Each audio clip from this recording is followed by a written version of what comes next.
우리 기도하고 하나님의 말씀 보도록 하겠습니다. 아버지 하나님, 은혜를 감사합니다. 종려주일 순환절을 시작하는 오늘, 우리 사랑하는 성도들의 마음을 열고 주님께 나아가오니 주님 오늘 말씀하여 주시옵소서.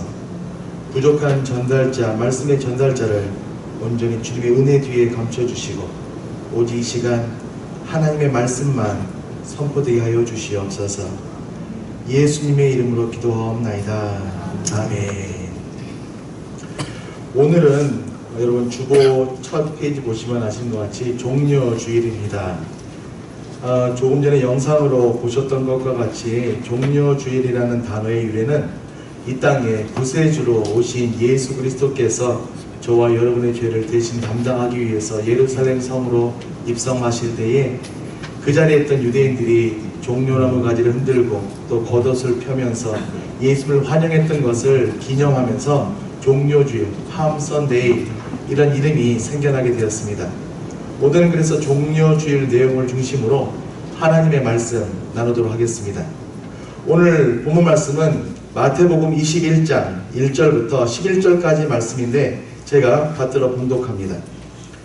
그들이 예루살렘에 가까이 가서 감난산 벳바게에 이르렀을 때에 예수께서 두 제자를 보내시며 이르시되 너희는 맞은편 마을로 가라. 그리하면 곧 매인 나귀와 나귀 새끼가 함께 있는 것을 보리니 풀어 내게로 끌고 오라. 만일 누가 무슨 말을 하거든 주가 쓰시겠다 하라.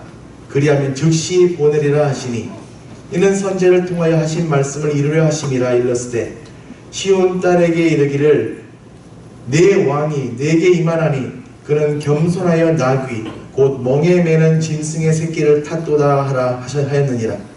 제자들이 가서 예수께서 명하신 대로 하여 나귀와 나귀 새끼를 끌고 와서 자기들의 겉옷을 그 위에 얹음에 예수께서 그 위에 타시니 무리의 대다수는 그들의 겉옷을 길에 펴고 다른 이들은 나뭇가지를 베어 길에 펴고 앞에서 가고 뒤에서 따르는 무리가 소리 높여 이르되 호산나 다윗의 자손이여 찬송하리로다.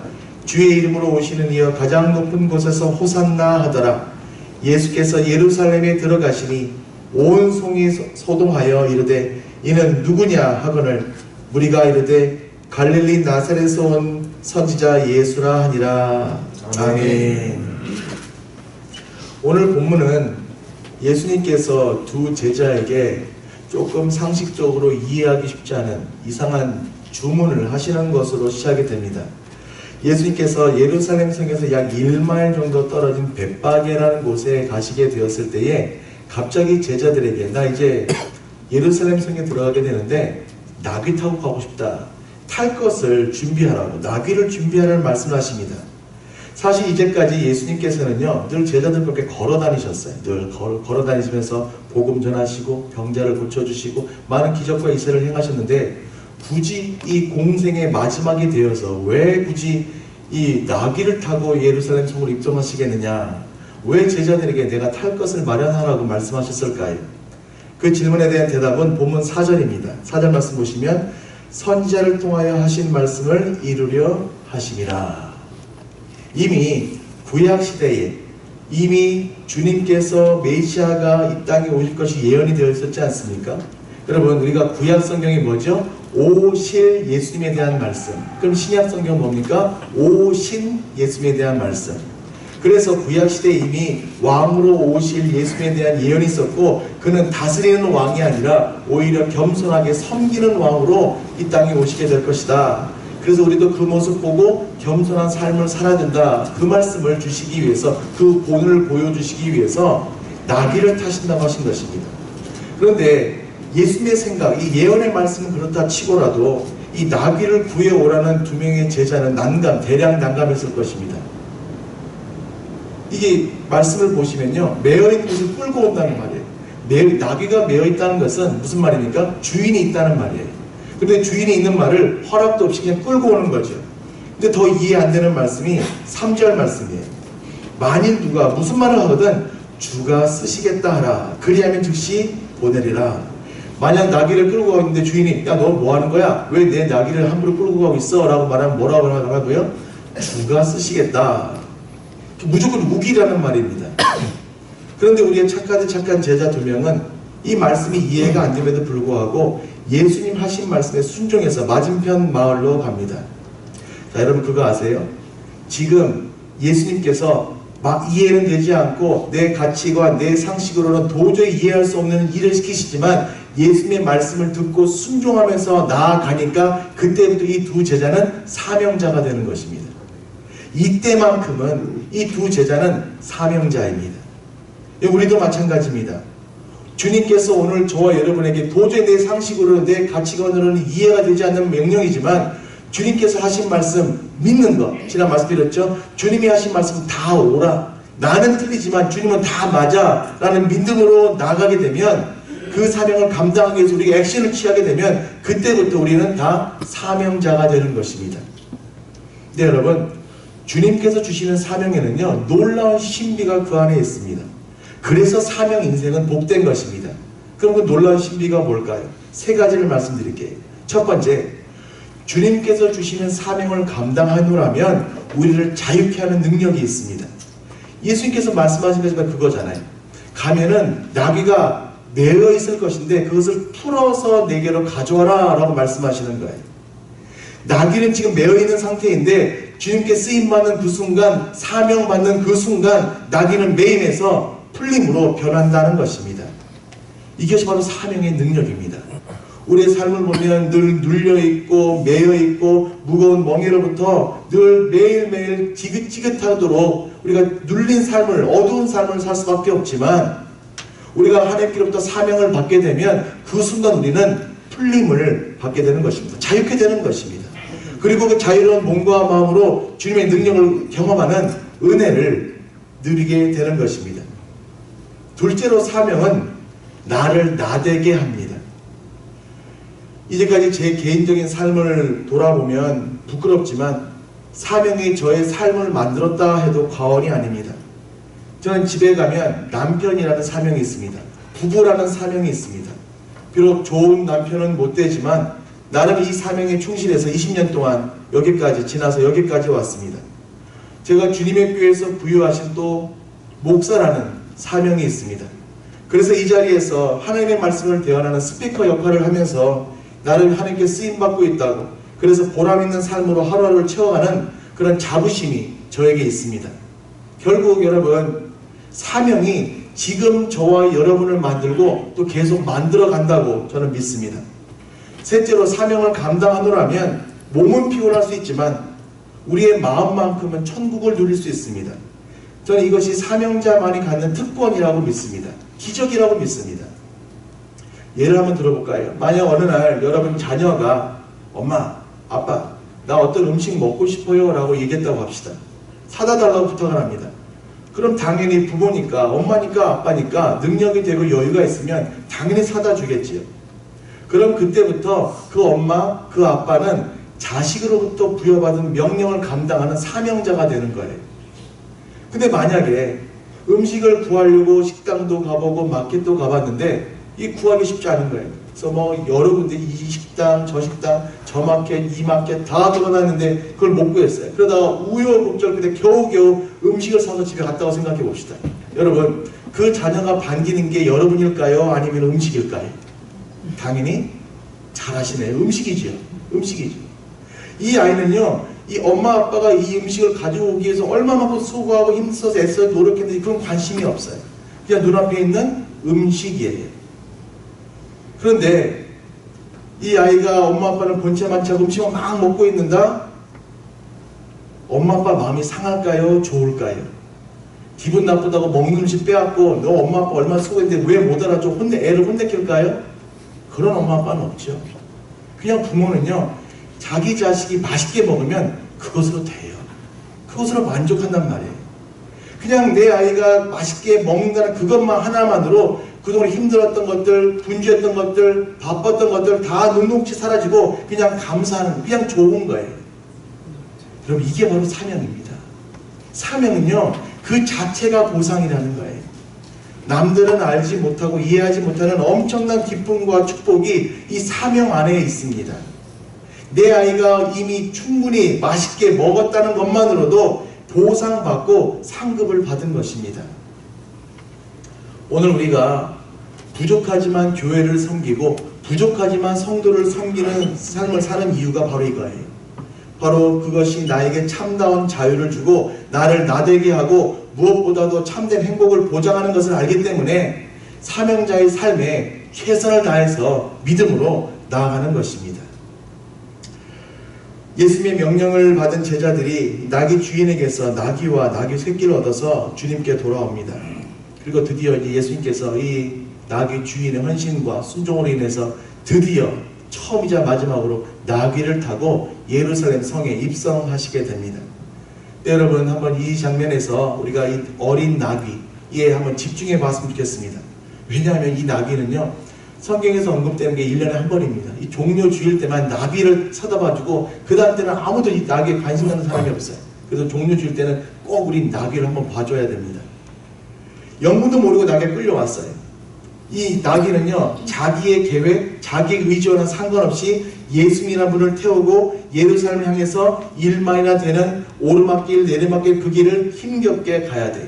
한 번도 자기 등에 사람을 태운 적이 없는 나귀예요. 그런데 그냥 끌려와서, 왜 남자가 2명이 와서 끌고 가니까 끌려가서 그냥 예수님 태우고 가는 거예요. 여러분, 우리가 생각하기에 이 나귀가 무슨 특별한 능력이 있거나 힘이 좋아서 하나님이 내 아들 저거 태워서 보내야지, 하나님이 준비하신 나귀가 아니라는 것입니다. 그냥 이 나귀는요, 볼품없는 나귀잖아요. 사람들이 둘러싸이면 보이지도 않는 나귀예요. 어쩔 수 없이 자기도 모르게 끌려온 거란 말이죠. 근데 여러분, 신학 용어 중에 은혜의 선택이라는 단어가 있어요. 은혜의 선택, Grace of Election이라고 합니다. 은혜의 선택. 이게 뭐예요? 내 의지가 아니라 그냥 하나님의 강구어진 역사로 내가 선택받으면 그것이 은혜라는 말입니다.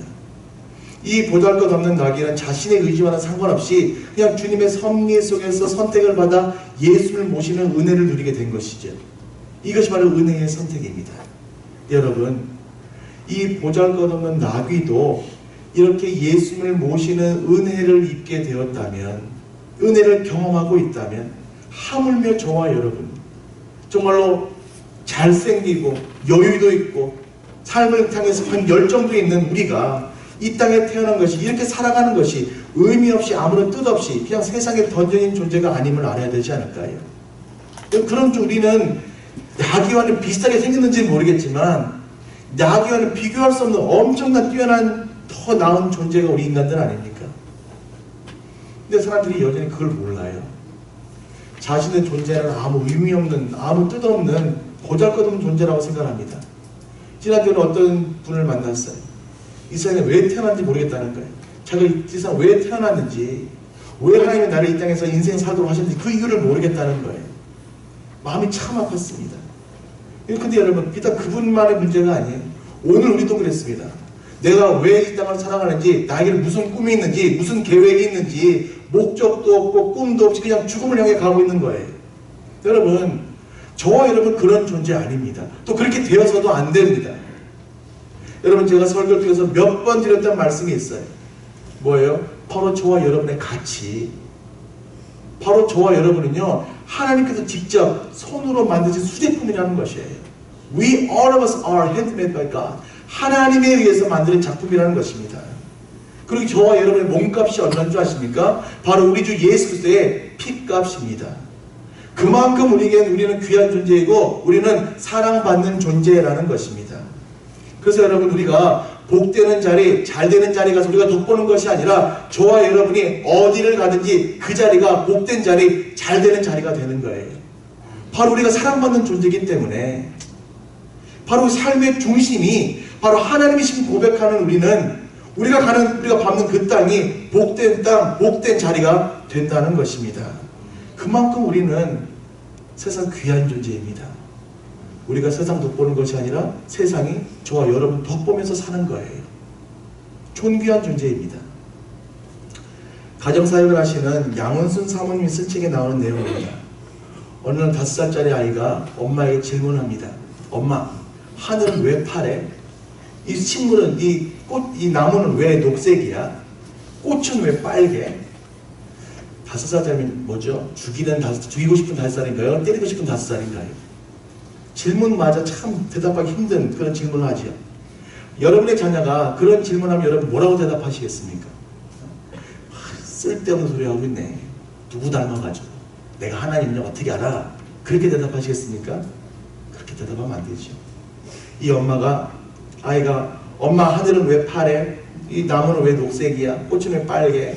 그런 질문을 그 아이를 꽉 안아주면서 그렇게 얘기했다고 그래요. 이 모든 것은 다 하나님께서 너를 사랑하셔서 너에게 보여주고 이렇게 만드신 거야 라고 대답했다는 거예요. 여러분 꼭 기억하세요. 우리 주님께서요, 여러분들 너무너무 사랑하신대요. 이 하나님의 자식보다 여러분들 더 사랑하신다는 것입니다. 그래서 여러분 우리는 혼자가 아니에요. 여러분을 사랑하시는 우리 주님께서 여러분과 함께 하심을, 그래서 우리 모두는 하나님의 사랑받는 존재라는 사실을 꼭 기억하시길 바랍니다. 근데 그 예수님께서 어린 나귀를 타셨다고 해요. 여러분 어린 나귀는 백마가 아니에요. 예루살렘 성의 왕으로서 다스리는 왕으로 가시려면 백마를 타셔야죠. 아주 멋진 호위병을 거느리고 백마 타고 가셔야 그게 왕으로서의 입성인데, 우리 주님께서는 어린 나귀를 타고 가셨어요. 그 나귀에게는 교만과 오만이라는 찾아볼 수가 없습니다. 만왕의 왕이시고 하나님의 아들 되셨던 예수께서 스스로 어린 나귀를 타고 가셨다는 것입니다. 여러분 이것은 우리에게 참 많은 생각을 하게 합니다. 여러분 겸손이란 것이요, 다른 것이 아니더라고요. 내가 먼저 낮아지는 것입니다. 내 마음에 예수님의 마음을 품는 것입니다. 세상 사람들은요 다 싸움닭 같아요. 뭔 일만 생기면 다들 득달같이 달려들어서 다른 사람들의 삶을 마음 물어뜯어 놓습니다. 대책도 없이 물어뜯어 놔요. 덕분에 저들의 생각 없이 내뱉은 말, 배려 없는 행동을 해서 우리 성도들이 얼마나 많이 상처를 받는지 알 수가 없어요. 근데 제가 지난 주간에 어떤 분 만났는데 그런 분이 그런 말씀을 하시더라고요. 저들의 뾰족함이 나를 찔러서 무뎌질 수만 있으면 나는 괜찮습니다. 제가 그 말 듣고 얼마나 부끄러웠는지 몰라요. 얼마나 회개했는지 몰라요. 철저하게 자신을 낮은 자의 모습으로 겸손함으로 무장하면서 예수님의 길을 걸어가겠습니다. 그분 말을 들으면서 정말 마음으로 존경하게 되었습니다. 나 이 사람 보통 사람 아니다. 정말 대단한 사람이다. 여러분 그런 겸손과 낮아짐이 저와 여러분의 모습이 되기를 바랍니다. 그래서 하나님 앞에 섰을 때에 칭찬받는, 야, 너 참 그때 잘 참았다. 그때 잘 넘겼다. 야, 내가 너 봐서 얼마나 기뻤는지 몰라. 그런 칭찬받는 열매 가득한 그런 삶이 되시기를 바랍니다. 이제 예수님께서 나귀 타시고 예루살렘 성으로 입성하시게 됩니다. 수많은 무리들이 막 예수님을 열광하며 환영하며 맞이합니다. 보통 예루살렘에는 15만 명에서 20만 명 정도 사람들이 살고 있는데, 이 6월절만 되면 세계 각국의 순례객들이 다 예루살렘 성전에 모여서 예배드리기 위해서 모이니까 보통 250만 명에서 270만 명까지 사람들이 모여든다고 그래요. 얼마나 사람들이 바글바글 하겠습니까? 그런데 저들이 예배 드리려고 가고 있는데 그 유명한 말로만 듣던, 소문으로만 듣던 예수님께서 예루살렘 성에 오신다고 하니까 당연히 저들은 열광하기 시작하는 거예요. 소문 들었거든요. 어떤 소문 들었습니까? 배고픈 사람에게는 기적을 베풀어서 빵과 고기를 실컷 먹게 해주셨고, 아픈 사람은 낫게 해주셨고, 귀신 쫓아내셨고, 심지어는 베단이라는 곳에서, 얼마 멀지 않은 곳이에요. 베단이라는 곳에서 죽어있는 사람도 살려냈다는 소문이 들리니까, 와, 그 사람 정말 대단하다. 혹시 이 사람이 이런 기적의 능력 행하는 수 있는 사람이면 혹시 우리를 구원할 메시아 아니야? 로마의 앞쪽에서부터 우리를 구원해낼 정치적 메시아 아니야? 얼굴 한번 보려고, 멀리서라도 얼굴 한번 보려고 다들 난리가 난 거예요. 여러분 8절 말씀 보시면 사람들이 예수님을 환영하는 자신들의 최선을 보여주기 위해서 예수님의 가시는 길에 겉옷을 길에 펴고 다리들 나뭇가지를 베어서 길에 펴고 지금 막 자기들이 마음을 표시하는 거예요. 또 저는 이 8절 말씀 읽다가 딱 눈에 멈춘 것이 하나 있었어요. 저들의 겉옷을 길에 폈다. 여러분 여기 이 말 한번 주목해 보세요. 생각해보세요. 이거 여러분 엄청난 헌신입니다. 왜냐하면 모르긴 몰라도요, 저들 부자들 아니에요. 부자들처럼 몇 번 옷이 있는 사람들이 아니에요. 어쩌면 겉옷이 자기가 유일하게 갖고 있는 한 벌일 수 있어요. 그런데 예수님 오시는데 그냥 보고 바라보고만 있을 수 없으니까 자신이 가진 것, 비록 한 번 오시지만 그것이라도 주님께 내어드려야겠다. 아무런 주저없이 길에다 깔아버린 거예요. 여러분, 우리 이 모습 주목하면서 우리를 돌아봐야 합니다. 여러분이 이런 헌신이 있으십니까? 내게는 단 하나밖에 없는 소중한 것이지만 주님 사랑하니까 아낌없이 주님께 드리는 열정이 있으십니까? 아니면 혹시 말로만 헌신, 말로만 열정 외치는 그런 사랑은 아니십니까? 여러분, 정말 주님의 은혜를, 주님께 복받기를 사모하신다면 은혜 받고 복받을 그릇을 준비하시기를 바랍니다. 그 그릇의 이름은 헌신이고 그 그릇의 이름은 열정입니다. 지금 예수님께서 나귀를 타시고 예루살렘 성으로 들어오시자 수많은 사람들이 목청을 높여서 호산나 호산나 외치며 환영합니다. 호산나, save us now. 지금 우리를 구원하소서. 근데 왜 사람들이 호산나를 외쳤을까요? 저들이 정말 자신들에게 임한 하나님의 아들을 예수인 것을 알고 예수를 환영했으면 올리브나무까지 흔들어야 돼. 그게 이사야서의 말씀이 나온 내용이니까. 근데 저들은 이 불사조, 피닉스라는 어근과 비슷한 파음줄이 종려나무를 흔들었단 말이에요. 왜 그랬을까요? 저들이 기대하는 예수님의 모습은요, 정치적 메시아예요. 힘과 능력으로 로마의 칼과 로마의 창을 물리치고 힘으로 로마를 이겨내고 정치적 독립, 자기 자유국가를 이루는 그런 것을 이룩할 수 있는 리더, 예수님을 기대했다는 거죠. 그러니까 다윗의 나라를 회복할 때 힘으로 다윗의 나라를 회복할 수 있는 그런 예수님을 기대했다는 것입니다. 참 어리석은 사람들이죠. 예수님께서 예루살렘 성에 가신 이유가 뭐예요? 십자가 지시려고. 저와 여러분의 죄를 대신 대속하시기 위해서 십자가 지시려고 예루살렘 성에 들어가시는데 저들은 그거 다 무시하고 자신들의 생각과 요구만 들어달라고 하고 있으니까 아직 철들지 못한 사람들이라는 것입니다. 근데 생각해보면 우리도 다르지 않아요? 우리 기도가 그런 시간인가요? 하나님, 지금 내 기도 들어주세요. 하나님 방식 말고 내 생각대로, 내 때, 내가 원하는 때에 이뤄주세요. 주님, 단시간 내 돈 빨리 많이 벌게 해주세요. 우리 아이는 공부를 안 하지만 좋은 대학, 좋은 직장 가게 해주세요. 운동은 귀찮고 할 시간도 없으니까 주님, 그래도 나 건강하게 해주세요. 그렇게 기도하는 것이 우리 기도 아닌가요? 그리고 응답 안 해주시면 분노하죠. 어떻게 하나님이 이럴 수 있어? 여러분, 예수님은요, 우리의 입맛대로 움직이시는 분이 아닙니다. 앞에서 말씀드렸죠. 우리 주님께서는 다스리시는 군주로, 왕으로 이 땅에 오신 것이 아니라 우리를 섬기기 위해서 겸손하시게 오신 분이 바로 우리 주 예수 그리스도시다 말씀드렸습니다. 그리고 지금 화려한 왕의 자리를 향해 나가는 것이 아니라 오히려 흉악한 십자가를 향해 나가고 계시는 거예요. 근데 사람들은 그걸 이해하지 못해요. 아니, 이해하려고 하지를 않아요. 지금 자신들을 구원할 정치적 막강한 파워를 가진 그러한 메시아라고 믿었어요. 왜요? 저들이 그런 메시아가 필요하니까. 근데 나중에 힘없이 달린 예수를 보면서 저들이 분노하는 거죠. 오늘은 환영하고 내일은 외면하고 그 다음 날은 십자가 못 박으라고 외치고. 그게 바로 우리들의 모습인 것 같습니다. 여러분, 우리는 하나님을 나에게 맞추려고 하는 것이 아니라 나를 하나님께 맞춰야 합니다. 그것이 순종이고 그것이 바로 주님의 교회를 출석하는 김기현 목사한테 설교 듣는 그런 여러분들의 삶이 되어야 할 줄로 믿습니다. 여러분, 우리는 신앙의 본질을 놓쳐서는 안 됩니다. 신념이 신앙인 줄 알고 문제에만 집중했던 모습에서 벗어나 하나님의 영광, 여러분 잘 들으세요. 하나님의 영광이 우리의 삶의 중심이 되어야 하는 것입니다. 예수님 모시고 가면 우리 삶의 길이 고난의 길 될 수 있습니다. 주님께서 나 믿으면, 나 믿고 순종하면 내가 너희 앞에 있는 모든 어려움, 환난 다 해결해 줄게, 그렇게 말씀하신 적 없어요. 그러나 주님께서 약속하신 것이 뭐예요? 내가 너와 함께 할 거야. 힘들면 힘든 자리에 내가 함께 할 것이고 아굴골짝 빈들어도 내가 너와 함께 할 거야. 그 약속 주셨지 않습니까?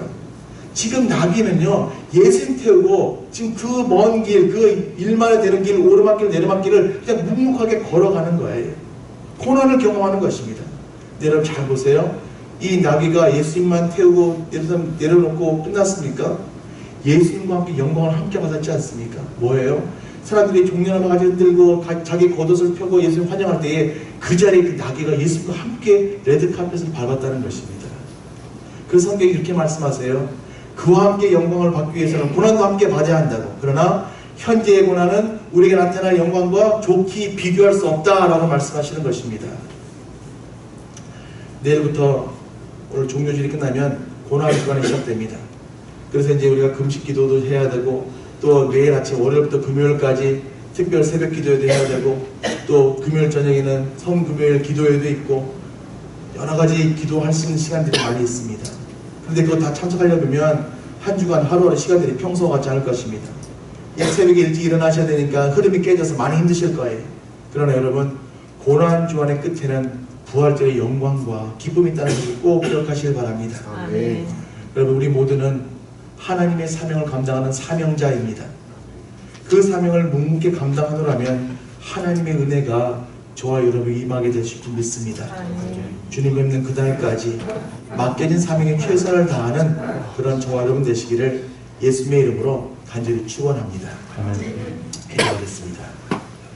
아버지 하나님, 오늘 말씀을 통해서 힘들지만 어렵지만 묵묵하게 사명자의 인생을 살아가기를 결단할 수 있도록 인도하여 주시니 감사를 드립니다.